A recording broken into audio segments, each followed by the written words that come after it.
देखिए, good afternoon every students. आज हम आपको क्लास 10th का एक चैप्टर है, उस चैप्टर का लॉन्ग आंसर बताएंगे। तो ये पार्ट जो है रिचर्ड ई ब्राइट से रिलेटेड है और ज़्यादा खास इसका इम्पोर्टेंट भी नहीं है, लेकिन कभी कभार इससे क्वेश्चन आ जाता है। तो देखिए, सबसे पहले हम यहाँ समझेंगे कि इस पार्ट से कोई भी क्वेश्चन आए, आपका पहला काम यही है कि दिमाग के अंदर इतनी बात को याद रखिए, इस पार्ट से कोई भी क्वेश्चन आए आपको ये ही लाइनें लिखनी है। पहले दिमाग के अंदर ये बात की सजेशन होनी चाहिए। होता क्या है, बहुत से लोग जानते हुए भी नहीं लिख पाते हैं। भाई, आपकी किताबों में, गाइडों में एक क्वेश्चन लॉन्ग जो है एक नहीं होता है, हर क्वेश्चन अलग अलग लिखे होंगे, 4-5 लॉन्ग। ऐसे कब तक याद करेंगे? हमारे पास 10 पार्ट हैं, अगर एक पार्ट में 5 लॉन्ग होंगे तो 10 गुणे 5 करोगे तो 50 हो गए। याद करना इम्पॉसिबल है। 50 इसके हो गए, 50 हमारे सप्लीमेंट्री के हो जाएंगे, 100 हो गए। तो हमें यहाँ एक चीज ट्रिक सीखनी है। ट्रिक क्या है कि हम ऐसा लॉन्ग याद करें कि उससे रिलेटेड कोई भी क्वेश्चन आए कि हम उसके बारे में लिख सकें। भाई, होता क्या है, कम से कम हमें 80 वर्ड या 60 वर्ड का बनाना होता है मिनिमम। जब हम 80 और 60 वर्ड का बना पाएंगे तभी हम उसके बारे में लिख पाएंगे। तो उसके लिए यहां बताया गया है कि कैसा भी क्वेश्चन आए आपका, आपको उस पार्ट से रिलेटेड लाइनें पता होना चाहिए। उस लाइनों को पता करने के लिए हमारा काम क्या है, जब आपको पार्ट पढ़ाया जाए या जब उसका रिलेटेड लॉन्ग आंसर लिखाया जाए तो उसकी 2-4 लाइनें आपको हिंदी में पता होना चाहिए। क्योंकि अचानक जैसे कोई पूछ दे आपसे कि बताओ ग्रिफिन के बारे में, तो ऐसी लाइनें बताओ जिसकी आप इंग्लिश बना सको। ऐसी लाइनें याद करो जिसकी हम इंग्लिश बना सकें, जिससे 2 चीजों की हेल्प होगी कि हम बता भी रहे हैं और उसकी इंग्लिश भी बना रहे हैं। तो हिंदी तो याद रहती है और उसकी इंग्लिश बनाना सीख जाओगे और अच्छा लगेगा तुम्हें। तो लाइनें यहाँ ऐसे याद करी जाती हैं, क्योंकि हिंदी में तो हमने बना ली, उनने की हाउस, वो लड़का था वहां लंदन भाग गया था, फिर वहां उसने चोरी की। सेंटेंस ऐसे बोलने का प्रयास करें कि हम उसकी इंग्लिश बोलें, उसके साथ कुछ वर्ड इंग्लिश में याद करें। जरूरी नहीं आप प्योर उसकी हिंदी बताएं, ऐसे बताएं जैसे हम आधी इंग्लिश बोल रहे हैं आधी हम हिंदी बोल रहे हैं। तो आपको वो वर्ड याद होने लगेंगे और आपको इंग्लिश सरल लगने लगेगी। होता क्या है, इंग्लिश कठिन इसलिए लगती है क्योंकि उसको हम बोलचाल में वे मीनिंग याद नहीं आ पाती, इसलिए इंग्लिश कठिन लगने लगती है। तो देखिए, Richard Everite was a curiosity boy. तो ये क्यूरियोसिटी लिखा हुआ, क्यूरियोसिटी, जिज्ञासु लड़का था। रिचर्ड एवराइट एक जिज्ञासु लड़का था। ये हिंदी में याद कर लो, अंग्रेजी में भी बन जाएगा। फिर इसके बाद क्या लाइन है, he was a brilliant scientist. वह तेज या बुद्धिमान वैज्ञानिक था। ठीक। हिज मदर, उसकी मां, वाज ओनली हिज कंपेनियन, उसकी मां ही केवल उसकी साथी थी। कंपेनियन, साथी, उसकी मां ही केवल उसकी साथी थी।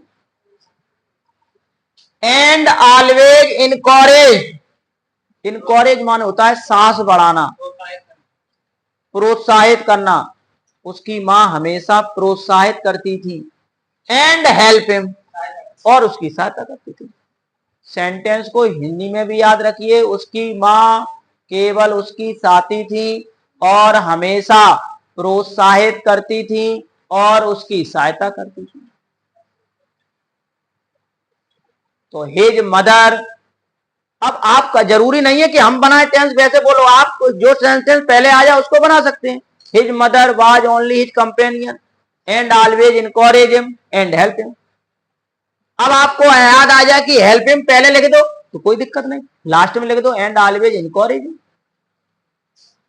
लेकिन सेंटेंस हिंदी में याद रखो, उसे अंग्रेजी में बनाओ। आपने अगर एक बार ऐसा काम कर लिया तो आपको ज्यादा इंग्लिश नहीं पढ़ने की जरूरत पड़ेगी, एक बार पाठ पढ़ा अपने आप आने लगेगी। लेकिन होता क्या है, हम लोग रटने का प्रयास करते हैं।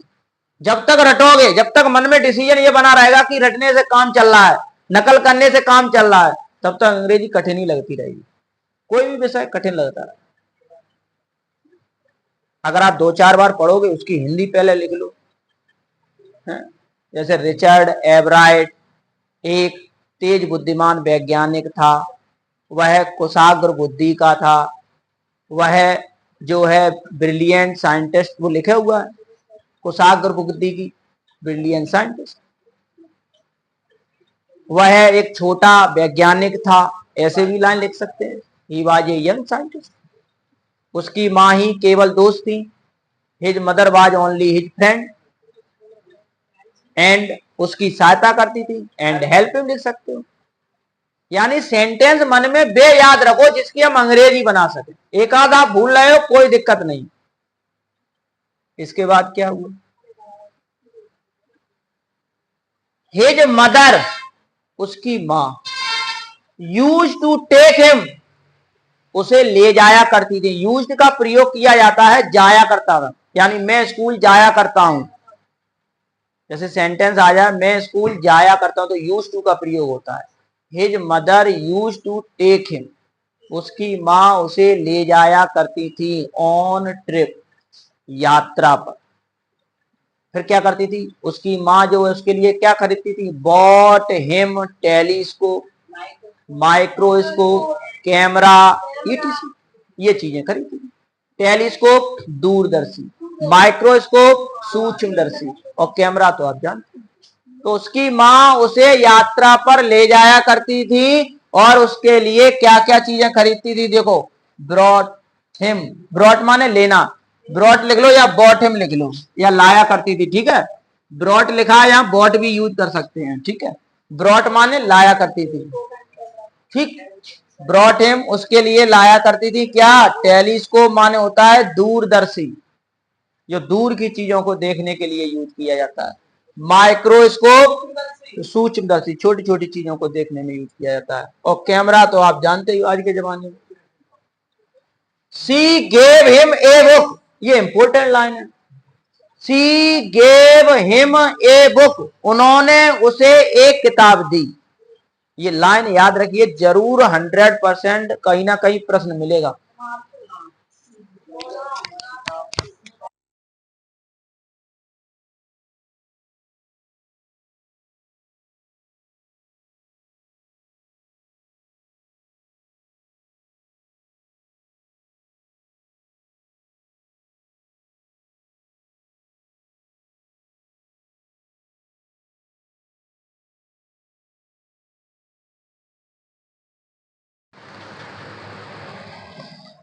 तो उनकी सी गेव हिम, उन्होंने उसे एक किताब दी। किताब का नाम ये लिखा हुआ है, the travel of monarch x. Monarch के साथ एक्स भी याद रखें, क्योंकि ऑप्शन में आपने देखा था मोनार्च के बाद बटरफ्लाई लिखा था, किसी में अगर बाई भी लिखा आ सकता है। तो भाई ये जैसे लिखा है, लेकिन आप किताब का पूरा नाम याद रखें, the travel of monarch x. Travel माने यात्रा, मोनार्च तितली का नाम है, और मादा, मादा मछलियों की यात्राओं के बारे में देखा। आगे देखिए, at the age of 22 years, वैसे तो कहानी और भी थी, जब 2 वर्ष का था उसने 25 प्रकार की प्रजातियों की तितलियों को इकट्ठा कर लिया था, लेकिन उन चीजों के बारे में नहीं लिखना। 22 वर्ष की अवस्था में ही अर्न नेम एंड फेमस, 22 वर्ष की अवस्था में उसका नाम और वह प्रसिद्ध हो गया था। At the age of 22 years his name famous, उसका नाम जो है प्रसिद्ध हो गया था। ऐसे भी बना सकते हैं। भाई दिमाग के अंदर क्या है, जब हम आधी हिंदी और आधी अंग्रेजी में सेंटेंस को याद करेंगे तो अंग्रेजी सरल लगने लगेगी। अब होता क्या है, हिंदी में पता है, अंग्रेजी में नहीं पता। उसका कारण क्या है, मीनिंगों का यूज कम किया। तो हमें इसकी हिंदी ऐसे सीखनी होती है, आधे हिंदी में वर्ड याद करो, आधे अंग्रेजी में याद करो, तब अब उनको लिख पाएंगे। आप मान के चलो हमने बोल दिया प्रोत्साहित, अब तुम बैठे उनकी प्रोत्साहित मीनिंग नहीं मान, तो उसको याद करो इनकरेज या इनकरेज। तो बार बार कुछ ऐसे वर्डों को भी अंग्रेजी में याद रखिए जिससे हमारी हेल्प हो, क्योंकि पेपर के समय क्या होता है, पेपर के समय एक अलग कंडीशन होती है और घर पे याद करने की अलग कंडीशन होती है। घर पे याद हो जाएगा, पेपर में भूल जाओगे। उसके लिए क्या है, उसके लिए यही कारण है, बार बार आप लिखना सीखें और वो भी हिंदी में, और हिंदी के बाद तब उसे अंग्रेजी में बनाएं। दिमाग में बिल्कुल ऐसे हो जाएगा सेट, कोई अचानक भी पूछेगा फिर भी फटाफट बता दो उसके बारे में। तो ऐसे याद करो। हम ये कह रहे हैं कि हमने ये लिखाया है, मान के चलिए आप इनमें से कम 10 लाइनें याद कर लीजिए। ऐसे याद कर लो जिसकी हिंदी भी पता हो, फटाफट पूरा लॉन्ग काम करेगा। बिलाने छांट लो जिनकी हमें हिंदी पता है उनको लिखे। आगे देखिए, ही वर्कड ऑन बटरफ्लाई, उसने कार्य किया बटरफ्लाई पर, तितलियों पर। And generate the theory of DNA, ये डीएनए आपने साइंस में पढ़ा होगा, क्या होती है इसकी फुल फॉर्म है? हाँ, डीएनए। तो डीएनए जो होता है एक ऐसा चीज है जो हर व्यक्ति का डीएनए से पता लगता है। जीन्स होते हैं ये, जो हर व्यक्ति के अलग अलग होते हैं DNA. Deoxy ribo nucleic acid इसकी फुल फॉर्म होती है। हाँ, एक आरएनए होता है और एक डीएनए होता है, ठीक है, दो होते हैं आपके, ठीक है। तो इसके जनरेट माने उत्पन्न करना, बताना। तो उन्होंने डीएनए का सिद्धांत को बताया। डीएनए के जनरेट, थ्योरी माने क्या है, सिद्धांत, डीएनए के सिद्धांत को बताया। He was not only scientist, वह केवल वैज्ञानिक नहीं था, but A champion debater, but A champion debater. Debater हमने बताया था भैया, वाद विवाद प्रतियोगिता, और का चैंपियन था, और नाविक का भी चैंपियन था। हाँ, लेकिन हमने उसके बारे में नहीं बताया, ठीक। फिर उसके क्या किया, फिर एक बार जब वो पहली बार काउंटी साइंस फेयर में गया था तो वो हार गया था। तब उसे क्या सीख मिली, उसने सीख ये मिली, he had displayed the things while doing experiment was needed to win any prize. He had displayed the things, उसने वहां चीजों को दिखाया, चीजों को दिखाया, while जबकि doing experiment was needed, experiment करना बहुत जरूरत थी। तभी हम क्या कर सकते हैं, टू विन एनी प्राइज, तभी हम इनाम कोई जीत सकते हैं। चीजों को दिखाने से इनाम नहीं मिल सकता, उसका प्रैक्टिकल करके दिखाइए विज्ञान में, और ये जिज्ञासु लड़का ही कर पाते हैं, हर किसी के बस की बात नहीं। तो उसने पहली बार हार गया, कोई बात नहीं, तब उसके मन में पैदा हुआ कि भैया हमने यहाँ क्या गलती करी। उसने कहा हमने सिर्फ दिखा दिया उन्हें कि ये मेढक है, ये मेढक की टांग काट दो, ये कर दो, उसने दिखाया बस। और अन्य बच्चे वहां कर रहे थे, वो प्रैक्टिकल करके दिखा रहे थे, सिद्धांत प्रैक्टिकल कर रहे थे।